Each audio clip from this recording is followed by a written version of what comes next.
Hello and welcome back. Now, there aren't really any hardcore rules when it comes to decluttering, but there are some things that you can avoid doing to make the whole process a lot easier on yourself. And today I'm going to share 10 guidelines of what not to do when you are serious about getting your home decluttered. So thank you for joining me today. Remember to like my page on Facebook, follow me on Instagram, or subscribe to my YouTube channel. And hit the like button if you enjoyed this video, and share it with your friends and your family so that this video can help them too. So the big question is, how do women like us, who are wearing so many different hats each day and who don't cheat by looking like we have everything under control, take back our homes and life, free from the chains of clutter? How do we simplify, get started, get unstuck, let things go and create more time, so that we can truly focus on what is essential for a happy and healthy life with our loved ones? That is the question, and this show will give you the answers. My name is Lizelle Tenton, and welcome to the Vanilla Essence Show. Now, by following these 10 guidelines of what not to do, you can potentially declutter much faster and save yourself a lot of frustration. But remember, always do what works best for you. Declutter is a very personal journey, and it is so important that each one of us finds a way that works for us. I mean, we are all different, our situations are different, and the way we feel about our stuff is different. So coming to think about it, there's really only one rule when it comes to decluttering. Do what works for you, as long as you get results. So let's look at 10 things not to do when you are decluttering. Number 1. Don't tackle too much at once. I mean, the last thing you want to do is to jump away with loads of enthusiasm, just to realize a few hours later that you won't be able to finish what you have started. That can really be demotivating.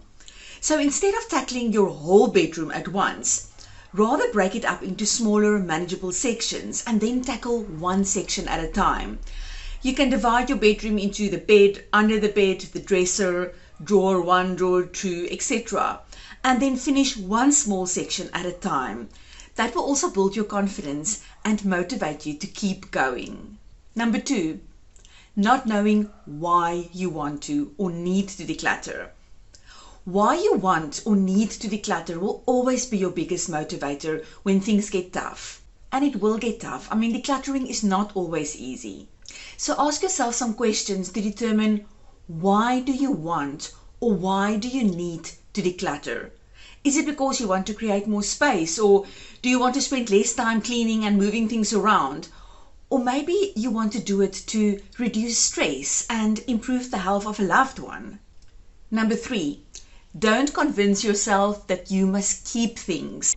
If you're going to try to find a reason why you should keep an item for some day or one day, you will surely find a reason. But keep your eyes on your goal. Your goal is to declutter, to make things less and to let things go, and not on all the possible ways that you might be able to use an item. Number 4, don't organize before you declutter. Decluttering and organizing are not the same thing. You can organize all your clutter, but then it will still be clutter and still add the same stress to your life. We first declutter and then we organize what we have decided to keep. Number 5, don't start cleaning. It is so easy to get sidetracked and start to clean every possible corner and nook while you are busy decluttering.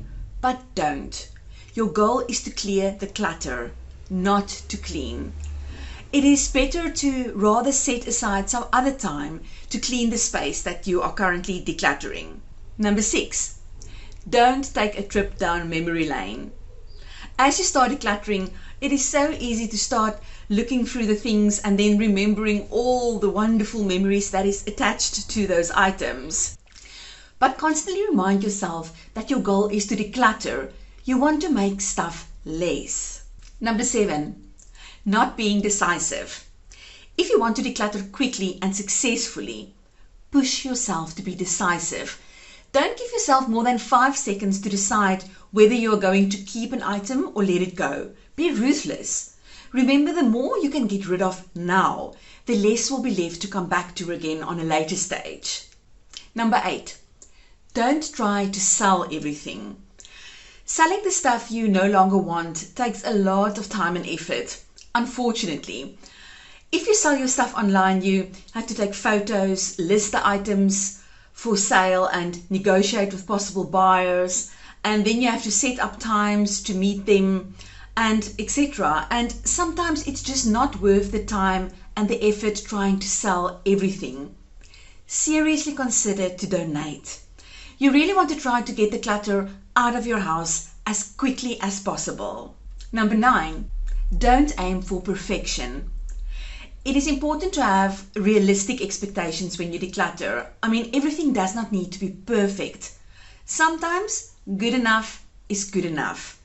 Remember that your goal is for your home to be functional and decluttered, and not to look like the picture in a magazine. You are busy simplifying your life. Number 10, don't keep stuff because you feel guilty. We have to deal with a lot of guilt when we declutter, and it is important to remember that you are trying to only keep the things that are adding value to your life. You can feel guilt when you want to let something go that has cost you a lot of money. But remind yourself that that money is already spent. There is absolutely nothing that you can do about that now. And guilt can be a very powerful emotion, so it is important that we find ways to deal with it. Like I said, there aren't really any rules when it comes to decluttering, as long as it works for you and as long as you get results. Thanks again for joining me today, and remember to like my page if you're on Facebook, follow me on Instagram, or subscribe to my YouTube channel. Also hit the like button if you enjoyed this video, and share it with your friends and your family if you think that it can bless them as well.